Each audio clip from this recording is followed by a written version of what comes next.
ఓం Sairam. Hi friends, అందరూ ఎలా ఉన్నారు? నేను బాగున్నాను. మీరందరూ కూడా బాగుండాలని అండ్ అందరికీ కూడా పాప బ్లెస్సింగ్స్ ఎప్పుడూ ఉండాలని మనస్ఫూర్తిగా కోరుకుంటున్నాను. సో ఈరోజు వీడియో వచ్చేసి, మీ మనసులో ఉన్న వ్యక్తి ఎవరైతే ఉన్నారో, మీ మనసులో ఉన్న వ్యక్తి మీ పార్ట్నరు మీకు ఇప్పటికైనా కమిట్మెంట్ అనేది ఇస్తారా?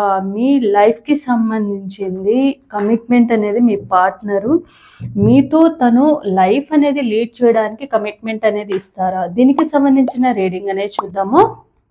సో నా వీడియోలోకి వెళ్ళే ముందు నా వీడియో కనుక నచ్చితే లైక్ చేయండి, షేర్ చేయండి, సబ్స్క్రైబ్ చేసుకుని వాళ్ళు సబ్స్క్రైబ్ చేసుకోండి.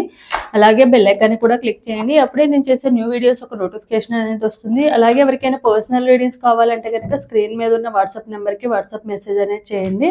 కాల్స్ మాత్రం చేయకండి. అండ్ రీడింగ్ అనేది ఛార్జబుల్. ఇంట్రెస్ట్ అండ్ నమ్మకం ఉన్న వాళ్ళు మాత్రమే కాంటాక్ట్ అనేది అవ్వండి. సో వీడియోలోకి వెళ్దాము. ఒకసారి డీప్ బ్రీత్ తీసుకొని మీ నేమ్స్ అండ్ మీ పార్ట్నర్ నేమ్స్ అనేవి తలుచుకోండి. ఇంటి పేర్లు ఉంటే ఇంటి పేర్లతో సహా, డేట్ ఆఫ్ బర్త్ ఉంటే డేట్ ఆఫ్ బర్త్తో సహా తలుచుకోండి. అప్పుడే ఎనర్జీస్ అనేవి యాక్యురేట్గా కనెక్ట్ అవుతాయి. అండ్ ఇది ఒక జనరల్ రీడింగ్, ఎవరి పర్సనల్ రీడింగ్ నేను ఇక్కడ తీయట్లేదు. ఎవరి ఎనర్జీస్ అయితే ఈ రీడింగ్లో 60 to 70% మీ లైఫ్లో జరిగినట్టు ఈ రీడింగ్లో ఉంటే కనుక మీ ఎనర్జీస్ అనేవి కనెక్ట్ అయినట్టు, లేదంటే ఇది ఒక జనరల్ రీడింగ్గా తీసుకోండి. సో చూద్దాము, మీ పార్ట్నరు ఇప్పటికైనా మీకు తనతో మీ లైఫ్ లీడ్ చేయడానికి కమిట్మెంట్ అనేది ఇస్తారా? చూద్దాం. 9 of Cups, the Fool, 5 of Cups. So me partner ఇవ్వాలని తనకి చాలా అనిపిస్తుంది అనమాట. మీతోనే తన లైఫ్ లీడ్ చేయాలని కూడా అనిపిస్తుంది. ఎందుకంటే మీ దగ్గర ఉన్నంత ఫ్రీడమ్ కానీ ఆ స్పేస్ కానివ్వండి, ఎప్పుడు కూడా ఎవరి దగ్గర కూడా వాళ్ళకి అనిపించలేదు. అంత హ్యాపీనెస్ అనేది మీతో ఉన్నప్పుడు మాత్రమే, మీ దగ్గర మాత్రమే వాళ్ళకి అంత ఫ్రీడమ్ అనేది ఉంటుంది. వాళ్ళకి ఎప్పుడు కూడా అంటే కొంతమంది ఏంటంటే రిలేషన్షిప్లో కానివ్వండి, వేరే వేరే రిలేషన్షిప్లో కానీ, పేరెంట్స్తో కానివ్వండి, ఎవరితో అయినా కూడా కొన్ని షేర్ చేసుకోలేరనమాట. కొన్ని విషయాలు మాత్రమే షేర్ చేసుకోగలుగుతారు. అది ఫాదర్ దగ్గరైనా, మదర్ దగ్గరైనా, బ్రదర్స్ సిస్టర్స్ దగ్గరైనా. బట్ మీ దగ్గర ఏంటంటే తనకు అంత ఫ్రీడమ్ ఉంది. ఏదైనా ఎలాంటి పర్సనల్ విషయాలైనా, అది వాళ్ళు తప్పు చేసినా, తప్పు చేయకపోయినా, వాళ్ళు మంచి చేసినా, చెడు చేసినా, చెడ్డ విషయమైనా, మంచి విషయమైనా, ఏదైనా కూడా మీ దగ్గర ఎలాంటి భయం లేకుండా ప్రతిదీ కూడా షేర్ చేసుకునే విధంగా మీ దగ్గర మాత్రమే ఉంటారు. సో ఆ ఫ్రీడమ్ అనేది మీ దగ్గర మాత్రమే వాళ్ళకు ఉంటుంది. సో దానివల్ల మీతో ఉంటే తన లైఫ్ చాలా హ్యాపీగా ఉంటుందని వాళ్ళకి తెలుసు. అలాగే వాళ్ళు మీ దగ్గర ఉన్నన్ని రోజులు కూడా మీతో పాటు తన రిలేషన్షిప్ కంటిన్యూ చేసిన స్టార్ట్ అయిన దగ్గర నుంచి ఇప్పటి వరకు కూడా వాళ్ళు చాలా హ్యాపీగా ఉన్నారు. ఎప్పుడు కూడా ఇది నాకు ఈ రిలేషన్షిప్లోకి రావడం వల్ల ఈ ప్రాబ్లం ఫేస్ చేశాను అన్న విధంగా ఎప్పుడు వీళ్ళు ఆలోచించలేదు. ప్రాబ్లమ్స్ వస్తూ ఉంటాయి. బట్ వీళ్ళెప్పుడు కూడా ఈ రిలేషన్షిప్లోకి రావడం వల్లే తప్పు చేశానని కానీ, ఈ రిలేషన్షిప్లో రావడం వల్లే మిస్టేక్ చేసి నేను ఇలాంటి ప్రాబ్లమ్స్ కొని తెచ్చుకున్నానని కానీ ఎప్పుడూ ఫీల్ అవ్వలేదు. మీ పార్ట్నర్కి 100% ఈ రిలేషన్షిప్ని కమిట్మెంట్తో మీ లైఫ్ లాంగ్ ఉండాలన్న ఉద్దేశం అయితే మీ పార్ట్నర్కి ఉంది. సో పార్ట్నర్కి ఉద్దేశం అయితే ఉంది. మరి కమిట్మెంట్ ఇస్తారా ఇవ్వరా అనేది కూడా చూద్దాము. 7 of Swords, 5 of Pentacles, 4 of Cups.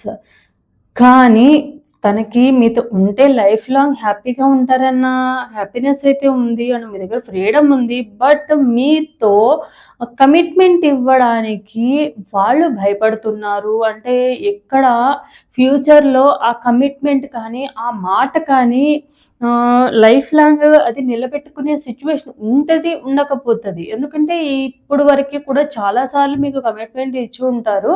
But ఏంటంటే ఇచ్చినా కూడా తను నిలబెట్టుకోలేకుండా మీ పార్ట్నర్ సిచ్యువేషన్స్ కానివ్వండి, తన ప్రాబ్లమ్స్ కానివి రావడం అయితే జరిగింది. సో దానివల్ల వాళ్ళు మళ్ళీ నేను మాట ఇచ్చి, మళ్ళీ కమిట్మెంట్ ఇచ్చి, మళ్ళీ అది నిలబెట్టుకోలేకపోతే ఎలా?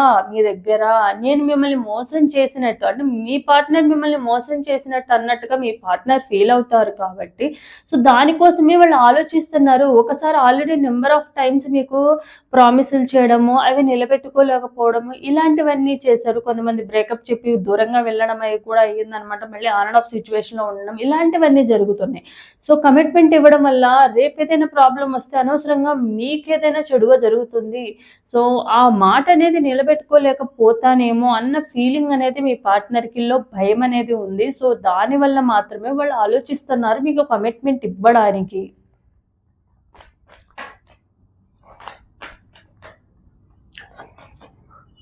Queen of swords, king of cups,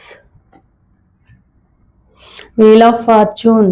so మీ మీద అందుకే వాళ్ళు ఏం చేస్తున్నారంటే మీ మీద చాలా ప్రేమ ఉంది.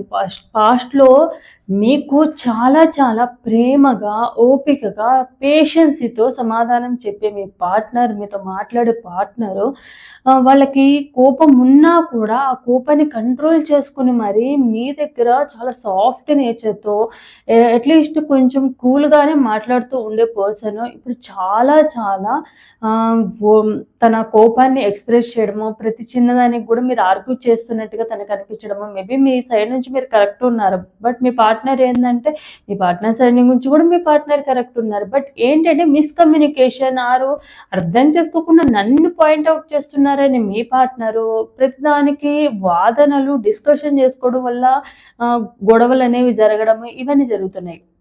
సో మీ మాటలు అనేవి మీ పార్ట్నర్ని పాయింట్అవుట్ చేసే విధంగా ఉంటున్నాయి కాబట్టే మీ ఇద్దరి మధ్య ఈ మిస్అండర్స్టాండింగ్స్ కానీ ఇవన్నీ జరుగుతాయి. అంటే కొన్ని రోజుల నుంచి మీ ఇద్దరి మధ్య ఈ మిస్అండర్స్టాండింగ్స్ వలన కంప్లీట్గా ఆపోజిట్ అయిపోయింది. అంటే మీ పార్ట్నర్ మీ లైఫ్లోకి వచ్చినప్పుడు ఏదైతే మీరు హ్యాపీగా ఫీల్ అయ్యారో దానికి ఆపోజిట్గా ఇప్పుడు అంతే పెయిన్ అనేది తీసుకుంటున్నారు. అసలు అప్పుడు చూపించిన ప్రేమ ఎక్కడికి వెళ్ళిపోయింది? అసలు అప్పుడు చూపించిన ప్రేమ నిజం కాదా? ఇప్పుడు చూపించే కోపమే నిజమా? ఇప్పుడు చూపించే చిరాకే నిజమా? అన్న విధంగా అయితే మీ థాట్స్ అనేవి మిమ్మల్ని అప్పుడు ఎంత హ్యాపీగా ఉన్నారో మీ పార్ట్నర్ మీ లైఫ్లోకి వచ్చినప్పుడు, అంటే వీళ్ళు నా లైఫ్లోకి రావడం వల్ల నేను ఇప్పటి వరకు ఏదైతే నా లైఫ్లో ఒక అదృష్టం లాగా మీ పార్ట్నర్ మీ లైఫ్లోకి వచ్చారన్న ఫీలింగ్ మీకు ఎట్లా ఉందో, ఇప్పుడు ప్రెజెంట్ ఏంటంటే దానికి ఆపోజిట్ మీ పార్ట్నర్ మీ లైఫ్లో రాకపోయి ఉంటే బాగుండేది. రావడం వల్ల మీకు పెయినే ఇచ్చారు. అప్పుడు చూపించిన ప్రేమ అంతా కూడా నటనేనా? ఇప్పుడు నేను ఎంత ప్రేమ చూపించినా, నా సైడ్ నుంచి ఎంత ఎఫెక్షన్ చూపించినా, నా సైడ్ నుంచి ఎంత కేరింగ్ చూపించినా కూడా వాళ్ళ సైడ్ నుంచి అసలు 1% కూడా లేదు. అట్లీస్ట్ మాట్లాడే టైం కూడా లేనంత బిజీగా ఉండే పర్సన్స్ అంటే నిజంగా ఏదైనా రిలేషన్‌షిప్‌లో ఉంటే కనుక డెఫినెట్‌గా ఎంతో కొంత టైము ఒక 24 అవర్స్‌లో అట్లీస్ట్ ఒక 5 మినిట్స్, ఒక 2 మినిట్స్ టైమ్ స్పెండ్ చేసేంత అట్లీస్ట్ ఒక మెసేజ్, ఒక కాల్ చేసేంత టైం లేదు అన్నారంటే వాళ్ళ లైఫ్‌లో మీ ప్లేస్ ఏంటనేది అర్థం చేసుకోండి. వాళ్ళ సైడ్ నుంచి వాళ్ళు ఆలోచించుకుంటున్నారు. అలానే మీ సైడ్ నుంచి మీరు కూడా సెల్ఫిష్‌గా ఉన్నట్టయితే ఈరోజు ఈ రిలేషన్‌షిప్‌లో ఈ పెయిన్ అనేది మీరు తీసుకునే వాళ్ళు కాదు కదా! సో మీకేందంటే కంప్లీట్‌గా మీ పార్ట్నర్‌కి ఇప్పుడు మీ పార్ట్నర్ ఒకప్పుడు నేను ఎలా ఉండేదాన్ని, నా లైఫ్‌లో నేను ఎంతో హ్యాపీగా ఉన్న నా లైఫ్‌లోకి వీళ్ళు వచ్చిందే కాకుండా హ్యాపీనెస్‌ని చూపించి అంతకన్నా డబల్ 100 రెట్లు పెయిన్ అనేది ఇచ్చారు నాకు అన్న ఫీలింగ్ అనేది ఉంది. ఎందుకు ఇలా లైఫ్ ఎందుకు ఇలా అవుతుంది? ఎప్పుడు కొంచెం ప్రేమగా ప్రేమ కదా! ప్రేమ అండ్ ఎఫెక్షనే కదా కోరుకుంటుంది. సో అది కూడా లేనప్పుడు అసలు నా లైఫ్‌లోకి ఎందుకు వీళ్ళని పంపించామని ప్రార్థించడము, యూనివర్స్‌ని క్వెషనింగ్ చేయడము, దేవుడిని అడగడం, ఇలాంటివన్నీ కూడా చేస్తున్నారు. ఆ ప్రేమ కోసమే కదా ఇంత తపిస్తుంది అన్న విధంగా అయితే మీరు వాళ్ళ గురించి అయితే ఆరాట పడుతున్నారు. 7 of cups, the death, 10 of cups. So me partner ఏందంటే వాళ్ళు ఊహలు ఎక్కువ బతుకుతారు. అంటే రేపు ఏం జరుగుతుందో మేబీ అవ్వచ్చు అన్న భయంతోనే ఎక్కువగా టెన్షన్ పడుతూ దూరంగా ఉండడం, మిమ్మల్ని దూరంగా పెట్టడము ఇలాంటివన్నీ చేస్తున్నారు. అంటే ఒకసారి ఫ్యూచర్‌లో ఒకవేళ అలాంటి సిట్యుయేషన్ వస్తే అప్పుడు ఎలా హ్యాండిల్ చేయాలి? సో ఇప్పటి నుంచి మనం సేఫ్‌గా ఉండడం బెటర్ అన్న ఉద్దేశంతో మీ పార్ట్నర్ మీకు ఈ రిలేషన్‌షిప్‌లో దూరంగా ఉండడము, లేకుంటే వద్దనుకోవడము, లేకుంటే నో కాంటాక్ట్ సిట్యుయేషన్‌లో ఉండడము, బ్లాక్ చేసుకోవడము ఇలాంటివన్నీ కూడా చేస్తున్నారు. అంటే మెయిన్ రీజన్ వచ్చేసి వాళ్ళ ఫ్యామిలీకి ఎక్కువ ఇంపార్టెన్స్ ఇస్తున్నారు కాబట్టి మీ గురించి మేబీ ఫ్యామిలీ డిస్టర్బ్ అవుతుంది కాబట్టి దూరంగా ఉండాలి. ఒకవేళ ఆ ఫ్యామిలీకి వలన ఏమైనా ప్రాబ్లమ్ అవుతుందేమో ఈ రిలేషన్షిప్లో ఉండడం వలన అన్నట్టుగా ఆలోచించుకుని మాత్రమే మీ పార్ట్నర్ మీకు దూరంగా ఉండడము లేదా మిమ్మల్ని దూరంగా పెట్టడం అనేది జరుగుతూ ఉంది. బట్ వాళ్ళకి దూరంగా ఉండడము అదొక భ్రమ అనేది అయితే వీళ్ళకి అర్థం కావట్లేదు. ఓకే, వన్స్ ఒక రిలేషన్షిప్లోకి వచ్చారు అంటే డెఫినెట్గా వచ్చే ముందే ఆలోచించుకోవాలి. వన్స్ ఎంటర్ అయినాక మీరు టైం పాస్కి వచ్చినా లేకుంటే రియల్గా వచ్చినా జెన్యున్గా వచ్చిన ఆపోజిట్ పర్సన్ కూడా దాని లైఫ్ ఎఫెక్ట్ అనేది అవుతుంది కదా. సో మీరు ఇప్పుడు ఆలోచించుకునేది ఏదో మీ లైఫ్లో మీ పార్ట్నర్ లైఫ్లో ఎంటర్ అయ్యే ముందే మీరు ఒకసారి ఆలోచించుకున్నట్టే ఇప్పుడు అంత పెయిన్ అనేది వాళ్ళకి ఇచ్చేవాళ్ళు కాదు, మీరు సఫర్ అయ్యేవాళ్ళు కాదు. మీకు 1% పెయిన్ ఉంటే మీ పార్ట్నర్ మీరు మీ పార్ట్నర్ 1% పెయిన్ అనుభవిస్తుంటే మీరు 100% పెయిన్ అనేది అనుభవిస్తున్నారు. అదైతే వాళ్ళకి కనిపించట్లేదు. సో వాళ్ళు ఏంటంటే ఈజీగా తీసుకుంటున్నారు కాబట్టి వాళ్ళకి అలా అనిపిస్తుందన్నమాట. సో ఎప్పుడు కూడా వాళ్ళు ఈ రిలేషన్షిప్ అవునా కాదా, ఒకవేళ రిలేషన్షిప్లో కంటిన్యూ చేస్తే ప్రాబ్లం వచ్చేస్తుందేమో అన్న విధంగా అయితే ప్రజెంట్ భయపడుతున్నారు మీ గురించి అయితే, ఈ రిలేషన్షిప్ గురించి అయితే.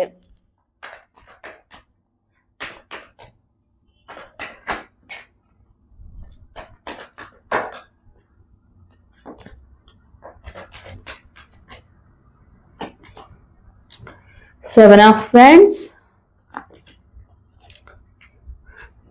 the World,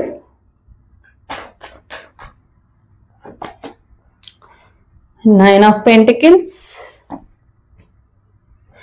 Nine of Pentacles, Nine of Swords, Queen of Cups. So me partner ఏంటంటే మిమ్మల్ని దానివల్ల ఏదైతే భయపడుతున్నారో, ఒకవేళ అంటే ఆల్రెడీ మీ ఇద్దరి మధ్య ఉన్న రిలేషన్షిప్ కానివ్వండి, మీ ఇద్దరి గురించి కానివ్వండి, మీ ఫ్యామిలీ మెంబర్స్కి కానివ్వండి, లేకుంటే ఎవరొకరి ద్వారా బయటికి రావడం అయితే జరిగింది. ఎందుకంటే మీ ఇద్దరిది సీక్రెట్ రిలేషన్షిప్ కాబట్టి. సో దీనివల్ల ఏంటంటే బయటకు ఆల్రెడీ వచ్చి కొంచెం ప్రాబ్లం అయింది. సో మళ్ళీ అది రిపీట్ అవ్వకూడదు. వన్స్ రిపీట్ అయిందంటే వాళ్ళ లైఫే మారిపోతుంది, నెగిటివ్గా అవుతుంది అన్న ఫీలింగ్ అనేది ఉందన్నమాట. సో అలా అవ్వకుండా ఉండడానికి వీళ్ళు ఎంతవరకు జాగ్రత్త పడాలో అంతవరకు జాగ్రత్త పడడానికే ట్రై చేస్తున్నారు. సో దానివల్ల ఏంటంటే మీరు అడిగే ఏ క్వశ్చన్కి కూడా ఏం అడిగినా కూడా దానికి వాళ్ళ తప్పేం లేదని చెప్పి కప్పిపుచ్చుకుంటూ వస్తూ ఉంటారు. ఏంటి మీ ప్రాబ్లం ఏందని అడిగినా దానికి సమాధానం ఉండదు. ఏమన్నా ఓకే మీ సైడ్ నుంచి ఏమైనా ప్రాబ్లం ఉందా అంటే దానికి ఆన్సర్ ఉండదు, లేదా అలాంటిది ఏం లేదన్నట్టుగానే చెప్పుకొస్తూ ఉంటారు, లేదా వాళ్ళు కరెక్ట్గా ఉన్నారు అన్న విధంగానే వాళ్ళు బిహేవ్ చేస్తూ ఉంటారు. అంటే వాళ్ళని ఎప్పుడూ కూడా వాళ్ళు తక్కువ చేసుకోరు అండ్ వాళ్ళ తప్పులు ఏముంటే సరి చేసుకోరు. లేదా ఏదైనా ఉంటే గనక ఓకే వాళ్ళ సైడ్ నుంచి ఏదైనా ప్రాబ్లం ఉన్నా కూడా అది చెప్పి నాకు ఇలాంటి ప్రాబ్లం ఉంది, మనం కొన్ని రోజులు దూరంగా ఉందామనో, లేకుంటే లేదు ఇలాంటి డెసిషన్ తీసుకుందామనో డిస్కస్ చేసేంత ఓపిక కానివ్వండి, అలాంటి మెంటాలిటీ కానీ మీ పార్ట్నర్కి లేదు. ఎందుకంటే అక్కడ పాస్ట్లో చాలా మాటలు మీకు చెప్పారు. మిమ్మల్ని వదిలిపెట్టమనో, మీ లైఫ్ లాంగ్ ఉంటామనో ఇలాంటివన్నీ చెప్పారు కాబట్టి అవి ఎక్కడ మీరు అడుగుతారో అడిగినప్పుడల్లా వాళ్ళు ఆ తప్పు లేదు, ఉంటున్నాం కదా, మాట్లాడుతున్నాం కదా, నేనేమి చచ్చిపోలేదు కదా, నేను వదిలేసి వెళ్ళలేదు కదా, ఇలాంటి మాటలన్నీ వస్తూ ఉంటాయి అనమాట. డిఫైన్ చేసుకుంటూ ఉంటారు వాళ్ళని వాళ్ళు తప్పు కాదు అన్న విధంగానే. నేను మీతో మాట్లాడుతున్నా కదా, మాట్లాడకుండా ఏమీ లేని కదా, బ్లాక్ చేసుకోలేదు కదా, ఇలా వింటి విధంగా అయితే వాళ్ళు వాళ్ళని వాళ్ళు డిఫైన్ చేసుకుంటూ ఉంటారు. బట్ మీరు చూపించినంత ప్రేమ కానీ, కేరింగ్ కానీ, ఎఫెక్షన్ కానీ వాళ్ళ లైఫ్‌లో ఎప్పటికి కూడా ఎవరు చూపించలేదు. ఈవెన్ వాళ్ళ పేరెంట్స్ కూడా మీరు చూసుకున్నంత కేరింగ్ అండ్ ఎఫెక్షన్‌తో వాళ్ళని చూసుకోలేదు. అదైతే వాళ్ళకెప్పుడు ఉంది. దానివల్ల ఏందంటే, మీ ప్రేమని వదులుకోలేక అటు దగ్గర ఉండడానికి ప్రాబ్లమ్ అవుతదేమో అన్న ఉద్దేశంతోనే వాళ్ళేందంటే మీరు అడిగే ఏ క్వెషన్‌కి ఆన్సర్ లేదు కాబట్టి అదొక క్వెషన్ మార్క్ లాగుంది కాబట్టి వాళ్ళేందంటే కమిట్మెంట్ గురించి అసలు ఆ టాపికొచ్చినా కూడా వాళ్ళు అవాయిడ్ చేయడం అనేది చేస్తూ ఉన్నారు. ఎందుకంటే ఓన్లీ భయపడుతున్నారు ఫ్యామిలీకి, రిలేషన్‌షిప్ గురించయితే.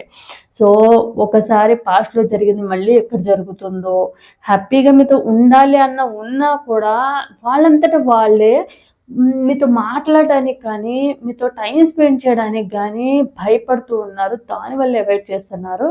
సో, టోటల్‌గా ఏందంటే మీ పార్ట్నర్ కమిట్మెంట్ ఇవ్వడానికి భయపడుతున్నారు. ఇప్పుడు ప్రెజెంట్ ఉన్న ఎనర్జీస్‌ని బట్టి. సో, అందుకే వాళ్ళు ఎలాంటి డెసిషన్ తీసుకోలేకపోవడము, పాస్ట్‌లో జరిగిన వాటికి కూడా స్టాండ్ తీసుకోకపోవడము, ఇలాంటివన్నీ కూడా చేస్తున్నారు. సో, ఇదనమాట ఈరోజు రీడింగ్ అనేది. సో, ఎవరికైతే రెజొనేట్ అవుతుందో తప్పకుండా లైక్ అండ్ కామెంట్ రూపంలో క్లెయిమ్ చేసుకోండి. Thank you universe, thank you God అని.